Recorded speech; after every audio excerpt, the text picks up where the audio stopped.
Let's see what the Muse has to say today. Welcome back to Sweet Infinity.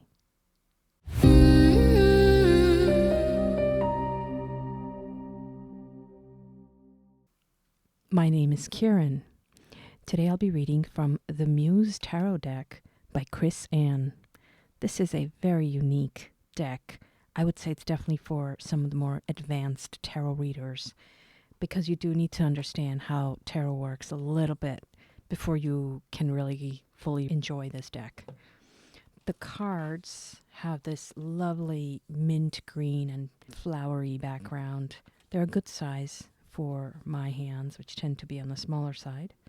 The artwork is this beautiful mix of sort of fashion photography, very like avant-garde and collage. It's just fascinating. The suits have also been renamed, so instead of the usual names of the suits, we have inspiration, materials, emotions, and voices. So the book that this deck comes with explains what the suits mean in these ways. The wands have become the inspiration. So the inspiration suit is what traditionally would be called the wands, or the fire suit. Then we have the voices, which is swords. So the air suit is voices, because voices are carried on the air. And inspiration, it's about fire. It's like the spark of inspiration. Think of it that way. And then materials is the pentacles, which material, physical reality, that kind of stuff. You can coordinate with that. And then emotions, which is obviously cups. So these are the way that this deck reinterprets the suits. It's actually very interesting. But like I said, the artwork is very unique, and it's a good idea to have some idea of what the tarot cards mean in general, if you want to read tarot in its sort of traditional sense. But you can also just read this deck like an oracle deck. And by that I mean that you can just go by what is on the card and what it inspires in you, what kind of intuitive message you get from that. It doesn't have to only conform to the traditional meaning, because a lot of tarot is really about you tapping into your subconscious mind, your interpretation, your instincts. So I'm going to shuffle this deck and we'll get started. I hope that you can subscribe to this channel if you haven't already. Why don't you share this video with someone who might be into some kind of colorful home decor or fashion? This is a good deck for somebody who might be into any of those things. It's a very accessible deck in one way, because the images are very modern, but at the same time it's also just cool, and very mystical at the same time. Very modern and mystical. It's a very unique deck in that way. So if you want to purchase this deck, I'm going to leave a link in the description below where you can buy the deck for yourself if you want. Let's get going.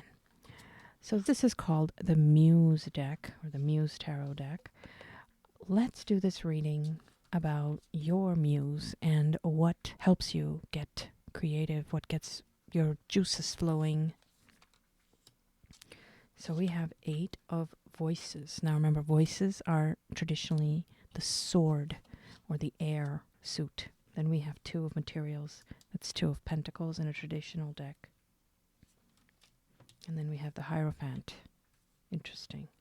So these are so different, okay? So the 8 of voices, or the 8 of swords, it's traditionally the card about being stuck in a rut, or being in a place where you feel like you are trapped, but you're not, because it's actually of your own doing in a way that we might not realize when we're stuck in it.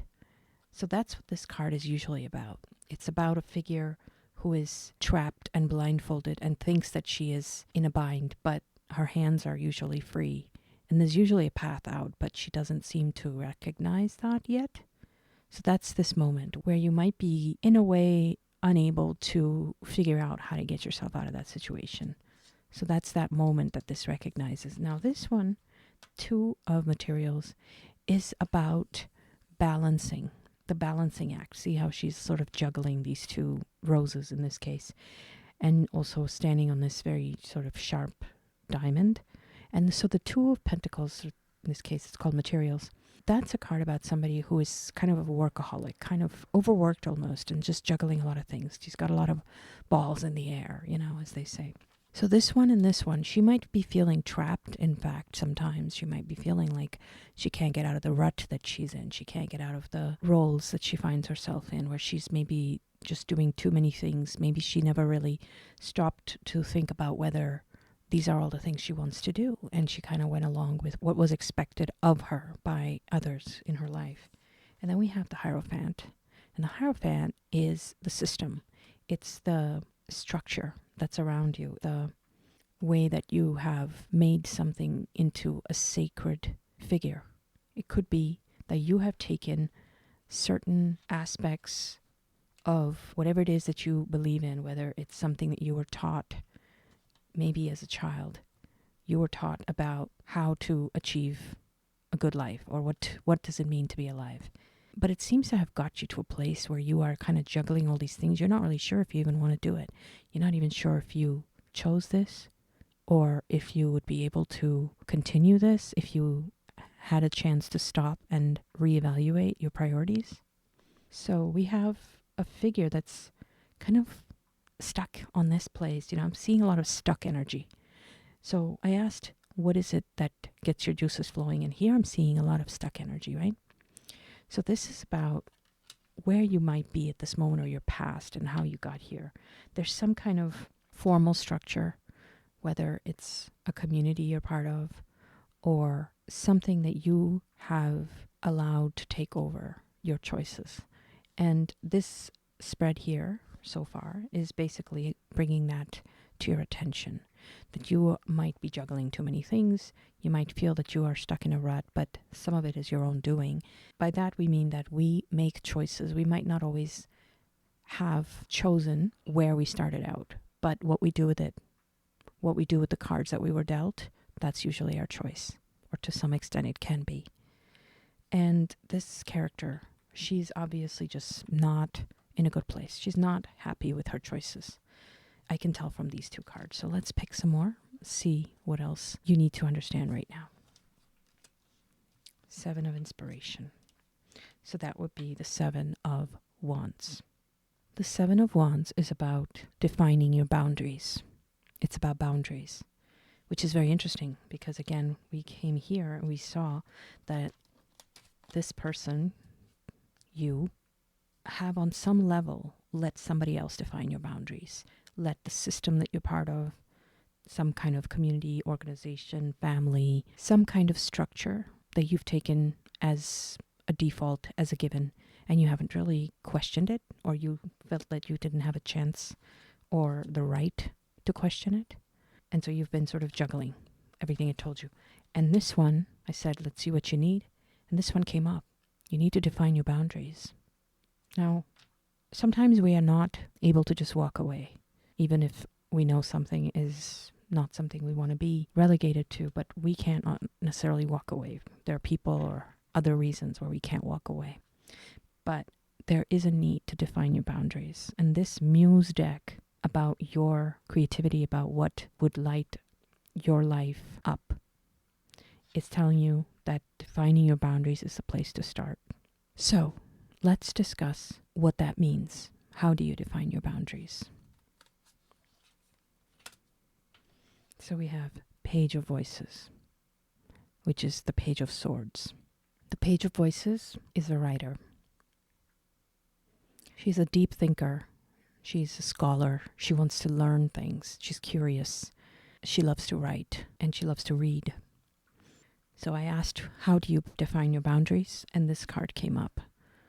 I believe that you need to write. Write in some way. Write a journal. Write a poem. Write a story. Write a blog. Write in some way. This will help you figure out what you need. Writing a journal is one of the best things, one of the greatest things you can do for your mental health. It's basically a standard. This could also hint towards therapy or some kind of therapeutic relationship if there's something that's accessible for you. That's a good idea. But writing is also something that you can do along with therapy, if you have access to therapy or not. writing your memories, writing your analyses, writing a letter to your past self, writing a letter to your future self, writing a letter from your past self or from your future self. These are all ways to get in touch with different aspects of your own understanding. Your brain knows a lot more than you think. So far what we have is that this rut that you've been in, some of it is from a lack of choices and conformity to structures that you may feel restricted under, even if you haven't allowed yourself to think that way. And setting your boundaries is very important. Making sure that you have certain boundaries. It could be that you need some time for yourself, or it could be that you need time to journal, or a place where you can have a private space where you can write and you know that you will be safe. There could be ways to join some kind of writing group, either online or offline. There could be ways to get into writing stories, channeling your words and your thoughts and your memories into some kind of fiction or poem or music. All those are good ways for you to exercise that. Where is this headed? Let's talk about that. Ooh, the Tower. The Tower is the end of all that needs to end. The Tower is often a very intimidating card for a lot of people. It was for me. And depending on the context of what I'm reading, it can mean very different things. In this case, she is on one of the pieces of rubble that's falling out. So while the Tower can toss people off, it can cause a lot of destruction. The idea of it is that this is a structure that needed to end. And this is the moment when it ends. This is the moment. And yeah, that comes with destruction. That comes with things being upended, upheaval. It's basically the opposite of this card. This is a card of conformity, not questioning authority, not questioning the status quo. And this is the card of upheaval. This is the card of absolute change, absolute shift. This is something that happens in nature, in culture, in history. It can't be avoided, but it can be dealt with. It can be survived. In order to do that, you do need to get in touch with your real self, the parts of you that you've been avoiding while you were doing this juggling act, right? And you were following the rules and you were being a good little girl. Well, you need to define your boundaries because you can see what's coming. You can see this is coming. So you need to write down, maybe you need to write down a survival plan, a financial plan, a budget, a business plan, a book, something you can publish, or not. Keep it private. Figure it out yourself. But the writing is the way to get there. And you need to also think about writing as therapy. So write practical stuff, write the realistic stuff you need to figure out, but also think of writing as therapy. Do some writing that's very safe and private for you and use it as therapy. Because this is coming and it can't be avoided. So what we can do is prepare and be as ready as possible. Four of Voices, Four of Swords. A lot of swords coming up. So even as the Tower is coming down, the Four of Swords is a card of retreat, rest, reflection. The Tower might be falling all around, but if you notice, she is calm and she is balanced on this rock. And this figure here, if you can see it, looks kind of like this figure. And she's also on a rock, right? And she's watching this figure, which is also a part of you, that's resting. And there's this beautiful pool with flowers in the water. Maybe it's space, because it's kind of planets here and stars. Kind of looks like the Milky Way, actually. So the idea is that even in the middle of chaos, you can find moments of rest. And you deserve that. When the change comes, don't let it overwhelm you, because you will be taken care of. How will you be taken care of? Let's look that up. How will you be taken care of? Four of Inspiration. This is the Four of Wands. And this is a card of celebration, of community, of gratitude, of coming together and doing communal gratitude, sharing resources, sharing time, sharing each other, sharing ourselves with others, our brains, our thoughts, our laughter, our skills, whatever we have. That's how you'll be saved. That's how you'll be able to take care of yourself, even through all the major changes that are coming up. You need to set boundaries. And I think the setup that you're in right now is going to be part of that change that happens. The structures that you relied on or identified with are going to be falling apart. You need to take care of yourself throughout that process. You need to understand that there is a community. Again, notice how these women are also sitting on a rock. So there's this concept of a rock. If you notice in several of these cards, we see this rock. They're on a rock, they're on a rock. Not all of them, but some of them, there's definitely this repeating theme of a rock. Now she's sitting on a rock all alone. Meanwhile, what we have here are several people sitting on a rock together. The card of the Hierophant is the card of structure and conformity. And this is a card of celebration, gratitude, community, recognition, seeing each other, seeing other people around you, because you're not alone in this situation.